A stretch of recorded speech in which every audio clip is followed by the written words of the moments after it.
Hey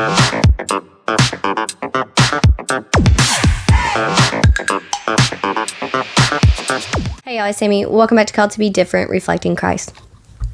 So like I said, my name is Sammy. It's nice to meet you. If you haven't been to my channel, I appreciate you visiting. I'm a Catholic, and I think I've always been a Catholic. I just never knew I was a Catholic. What is a Catholic? A Catholic is a universal member of Christ's body. We are Christians. And I think that some people think that Catholics aren't Christians. There's so much negativity around Catholicism, and there's a lot of people that spread a lot of lies. A lot of the times I even see it in my comment section where people will say things like, well, you call priests fathers. Yikes. I kind of just want to pull my hair out and gouge out my eyes because I'm trying not to sin, Lord. But then I think, well, that wasn't meant to be taken literally.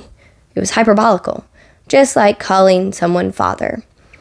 Don't you think it's a little strange that God says, call no one father, and yet the fourth commandment is honor thy father and mother? That St. Paul literally is one of the greatest apostles when it comes to writing and giving teachings of the church, and he calls himself a spiritual father. Isn't it so weird that for some reason after that verse it also says call no one teacher, but no one seems to point that out? It's just so strange. To me, it just feels like this is the crap that you've heard, this is the garbage that you've been fed, and this is the lies that you've bought into. You see, I think what the problem is that there's so many people in this world that don't want to do the research themselves. Nobody wants to go out there and read the Bible front to back because that's hard. Nobody wants to dive deeper and deeper and look for the truth. And nobody wants to admit that they're wrong because, well, we're sinners. And I think that that's why Calvinists have the worst time getting out of their heresy. You know, I just want to encourage you that if something doesn't feel right, it's probably because God's working on you. And so I just want you to keep digging and keep looking.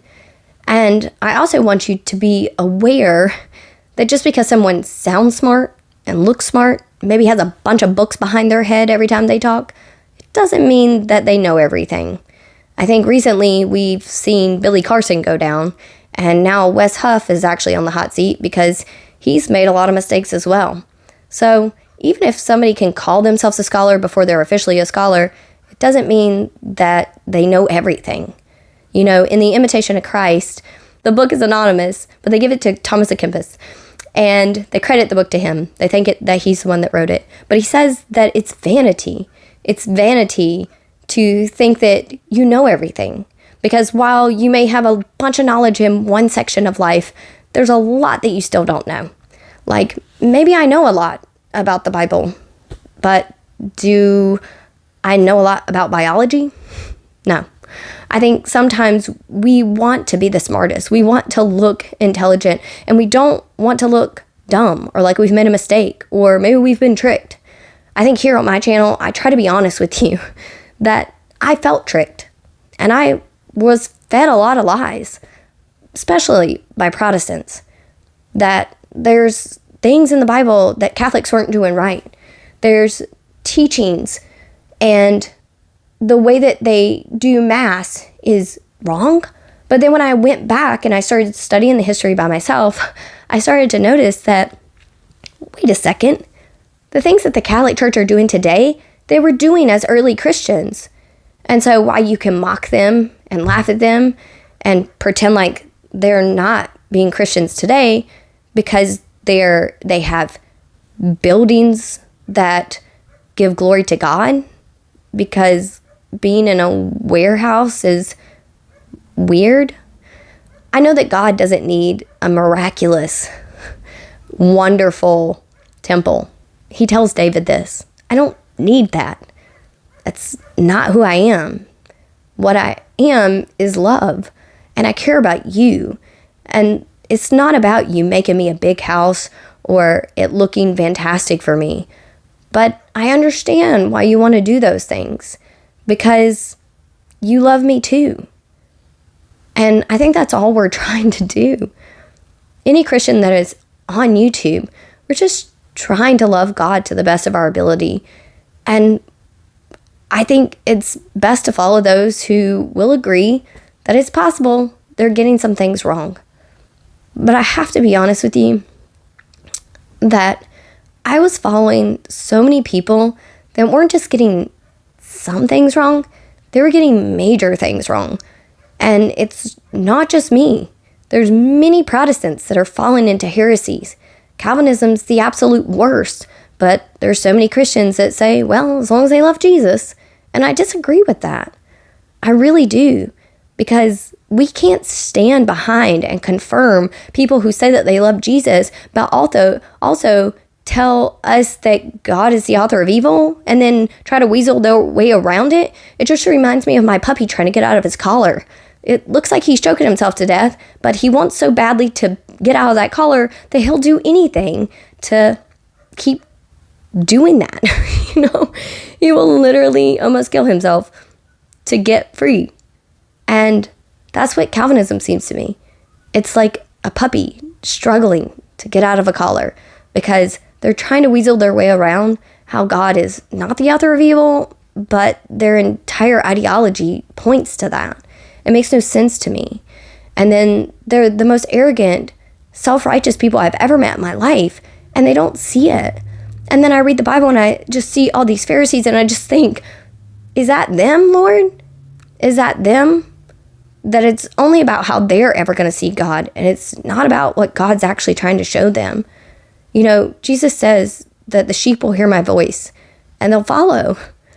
And I think that those are the sheep that continuously seek for the shepherd. Those are the ones that are tentative. And sometimes the shepherd needs to come pick them up and redirect them and put them back in the flock. But other times, we just need to know which sheep are the good sheep.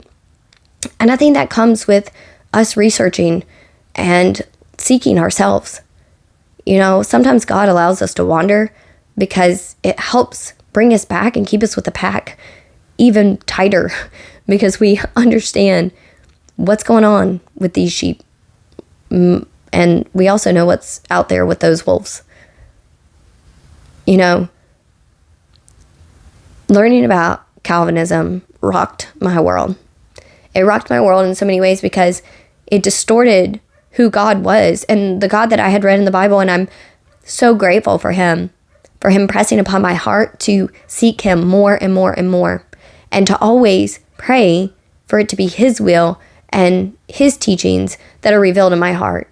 Because I know that I'm going to get it wrong all by myself, left alone. And if you're one of those Christians that says that you can sola scriptura your way through the Bible, then I challenge you to look at 100 other Christians and ask them what they believe about certain things. And I bet you money that if they sola scriptura it too, they're going to disagree with you because they have no idea what they're talking about either, because Jesus did not raise his hands to them and give them any kind of authority. He raised his hands to the apostles right before he ascended into heaven. And he told them that he would be with them always, even until the end of the age. He's talking to the church. He's talking to the leaders of the church. He's going to lead them into truth. To all those Christians out there that say, well, this and that wasn't part of the Bible, and this and that wasn't a part of the first century church. Well, Jesus said that he would lead them into all truth, not that they would immediately know all truth as soon as he left. And so there has to be a church that God is guiding, that God is with, and God is watches over. And if you think it's the churches that spin off of each other every 3 seconds because, well, now I don't like you because you don't want a woman to be pastor, so screw you, I'm going to go make my own church. I just think that, we should look at their fruits. I agree with Trent Horn on that. We should look at their fruits and what are they actually given? Nothing good. What is Calvinism given? Nothing good. Nothing but arrogant people who are super prideful and refuse to see it any other way. There's really no conversation there. I don't know if you've ever watched anything on James White, but he literally says the dumbest things because he has to defend his stupid ideology. And yes, it's stupid. I'm sorry. My husband will say that they're super smart because It gives them every answer for God. And to me, I think, no, it just makes you super dumb. It makes you super stuck up. It makes you super look at yourself and go, I've got it all figured out and I got the golden ticket. I'm Charlie in the chocolate factory over here. And in all reality, you're standing on the outside of the gate and you don't even know it. It's so arrogant. It's so prideful. And it's so disturbing to me. And I always wondered, who are the wolves that Jesus is talking about?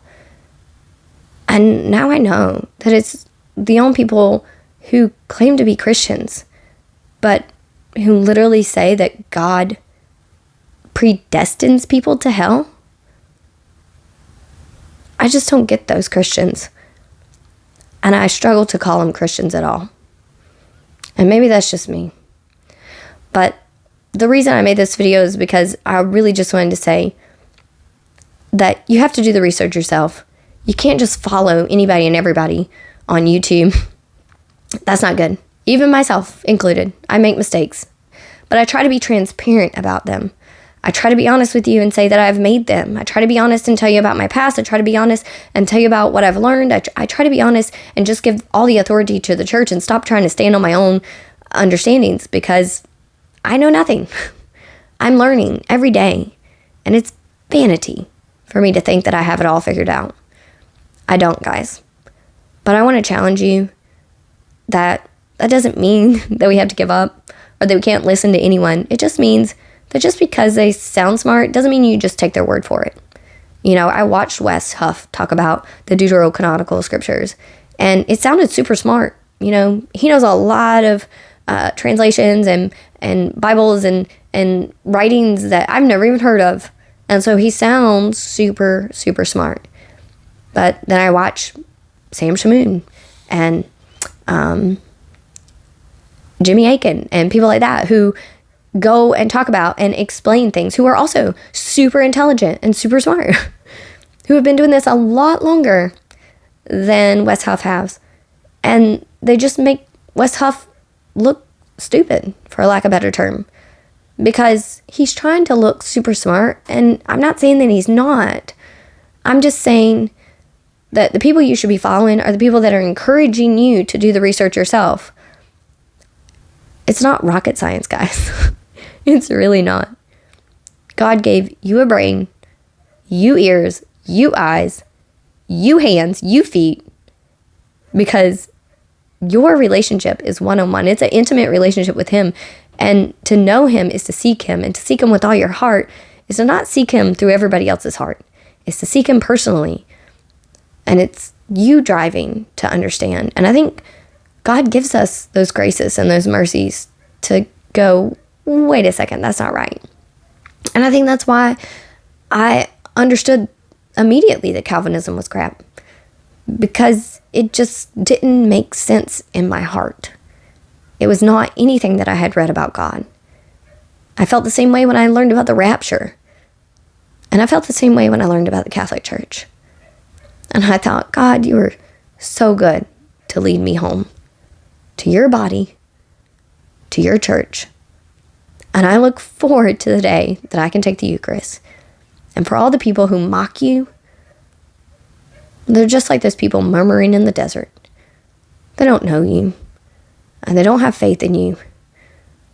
And I pray for them that, Lord, I know they believe, but help their unbelief. I hope that you'll keep seeking and you'll stop depending on everybody else to figure it out for you. Because I know that you're smart, and I know that even if you think you're dumb, God says that He makes wise the simple. And He makes the wise ones look dumb, because I see it all the time. The ones that look the most intelligent, that pride themselves on their intellect, screw up. And they're nobodies the next day. Billy Carson was a really great example. Anyways, I hope that encourages you to go out and do the research yourself and to not be afraid to get your own feet wet. I'll see you guys in the next video. Bye.